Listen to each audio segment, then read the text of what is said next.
o governo do dia tem, no final do dia, a impressão de que as grandes reclamações que advêm no espaço público são levadas em consideração no sentido de tomar as decisões, de um lado, que possam favorecer os próprios cidadãos, mas, do outro lado, que possam encontrar algum tipo de equilíbrio em termos da governabilidade e também em termos da própria governação. Se, de um lado, nós temos a impressão de que as vozes populares, as reclamações populares, as inquietações populares podem influenciar o tipo de governabilidade em Moçambique e não só, então aqui o governo, na minha opinião, diríamos que acertou na cartada a redução dessas taxas de portagem, porque tem se constituído um grande calcanhar daqueles nos últimos tempos. Mas, do outro lado, você tem uma situação sinuosa, que é essencialmente a não clarividência sobre o tipo de contrato que o governo assinou com a TRAC e outras instituições que gerem essas portagens, ao mesmo tempo a não clarificação sobre quais são, de facto, os ganhos e os benefícios do governo do dia através da Administração Nacional de Estradas, ou Fundo de Estrada, provavelmente, mas, do outro lado, através, essencialmente, das instituições que tutelam as estradas, como seria o Ministério das Obras e Habitação. Do outro lado, você tem uma situação em que existe um aperto social que sobejamente é reconhecido, sobejamente é evidenciado com base nos grandes discursos públicos que aparecem no espaço público, no espaço social, a nível da comunidade, a nível de microcomunidades como aldeias, bairros, de que existe um aperto concreto na vida e a vida nos últimos 3, 4 anos não teve alguma melhoria substantiva, principalmente o incremento em termos de salário ou, se quisermos, alguns subsídios sociais para esses trabalhadores. Por isso, a redução dessas taxas, de um lado, eu entendo que é uma medida acertada do lado do governo, mas, do outro lado, eu penso que visa essencialmente acalmar a grande pressão social que vinha se apresentando nos últimos 5 meses. Mas também não podemos aqui descorar de uma ideia de que, se existia um discurso público do Venâncio Mondlane desde novembro, dezembro, de que não podiam se pagar as portagens, e houve uma grande pressão social, principalmente das pessoas que se encontravam na frente dos guichês para pagar as portagens, que levantavam discursos e vozes segundo a qual o nosso presidente, nesse caso, o presidente Venâncio Mondlane, tinha declarado que ninguém podia pagar as portagens. Não estou aqui a dizer que o que Venâncio Mondlane apresenta no espaço público como um discurso público tem que ser levado em consideração. Mas o que eu estou a dizer é que é uma situação realística. Existiram várias situações concretas a nível de Moçambique que as pessoas usaram o nome de Venâncio como o seu substantivo real para a implementação dessa medida. Eu lembro muito bem a questão das portagens informais que existiam ao longo da N1 do Rovuma a Maputo, que as pessoas declaravam de forma simples de que nós estamos a colocar essas portagens porque, se o governo tem as portagens oficiais e que nos rouba o dinheiro, assim diziam as pessoas, nós também vamos montar essas portagens não oficiais para também ganharmos alguma coisa e tentamos sobreviver ao nível das nossas próprias famílias. Por isso, eu entendo que essa decisão é acertada nesse momento. A redução do preço das portagens também é acertada nesse momento, porque ela, na minha opinião, visa essencialmente encontrar algum tipo de equilíbrio entre os principais interesses do governo, de um lado, Exato, e os principais interesses das próprias populações, apesar de não sabermos os termos contratuais de facto de jure que existem entre os gestores das portagens e da estrada versus os interesses do governo envolvidos nesta questão.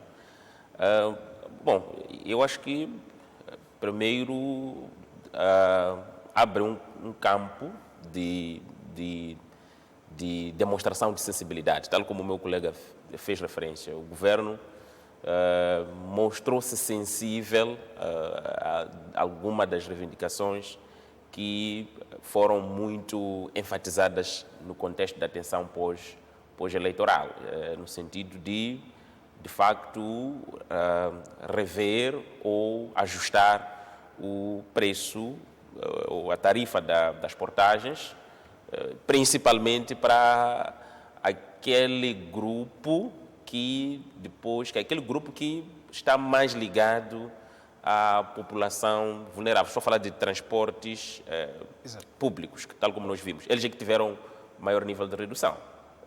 Bom, eu acho que o impacto é a potencial estabilização, porque nós não tivemos uma situação total de estabilidade no que diz respeito à percepção sobre as portagens, à justeza do seu pagamento e da magnitude do custo. E, na minha argumentação, fui até a estabilidade.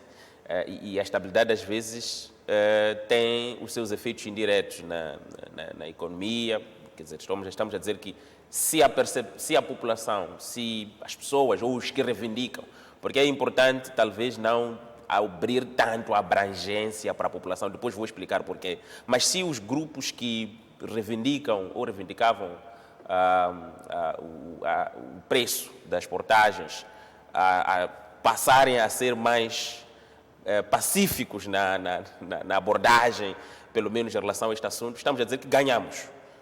Temos maior fluidez, não temos essas paragens que nós vemos, não vamos ter esses embates, às vezes o reforço da segurança, que tem seus custos, inclusive o fato de, às vezes, a passagem estar condicionada a algumas portagens como a TRAC. Então, a estabilidade, no geral, tem este ganho, essa percepção de algum compromisso do lado do governo para responder às demandas sociais. Agora, o econômico, o que quer dizer é que ganha-se mais pelo benefício da estabilidade no país do que necessariamente pelo ganho econômico para as populações.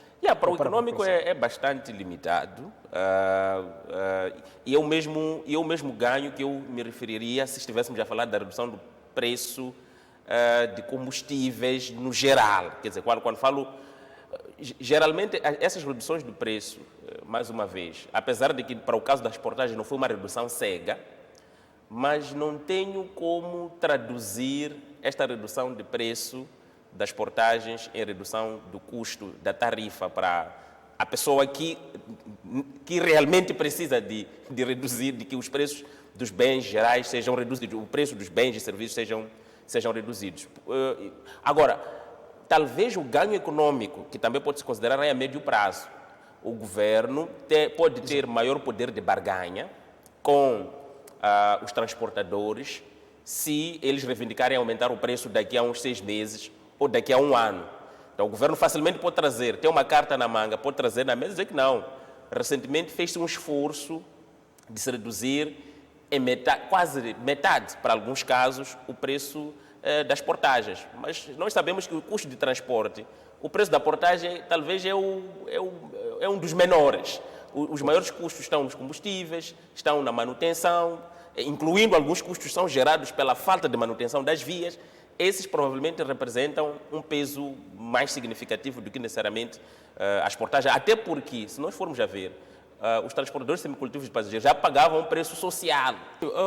Eu acho que até para o caso da TRAC é importante sempre analisarmos de forma separada a TRAC e a Revimo, porque a TRAC fez um investimento inicial, praticamente é um investimento feito do zero, construiu a estrada com os seus próprios recursos e, no mínimo, espera-se que recupere o valor da construção da estrada.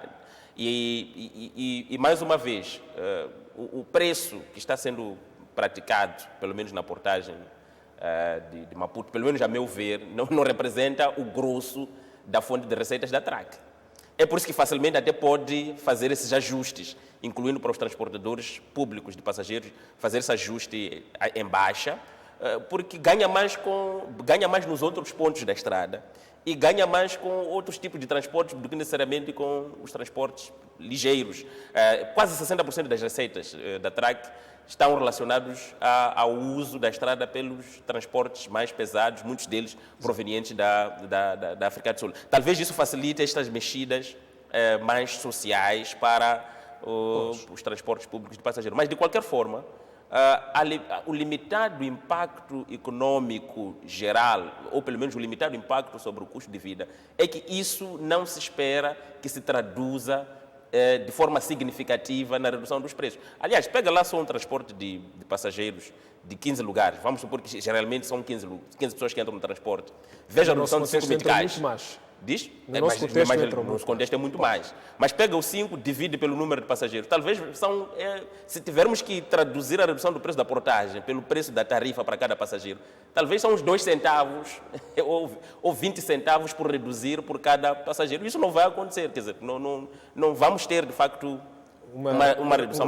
Mas dá um poder de barganha, como eu disse, pode-se adiar, por exemplo, um ajustamento futuro em alta do preço de transporte. Uma coisa que eu penso que é muito importante, que tem sido recuperado nos debates sobre a economia política, que é essencialmente o equilíbrio da balança entre os interesses econômicos do Estado, das empresas e de outros agentes que têm como fim o lucro, versus os principais interesses das populações, que no final do dia, independentemente de se posicionarem como serviços públicos ou privados ou PPP, parceiro público-privado, tem como finalidade satisfazer, digamos assim, as necessidades da coletividade. Esse é um princípio básico da economia política, esse é um princípio básico da própria administração pública. Ora, o grande elemento é que, no passado muito recente, também já tivemos experiências de alterações de preço, não só de produtos, bens e serviços, mas também de situações similares a essas.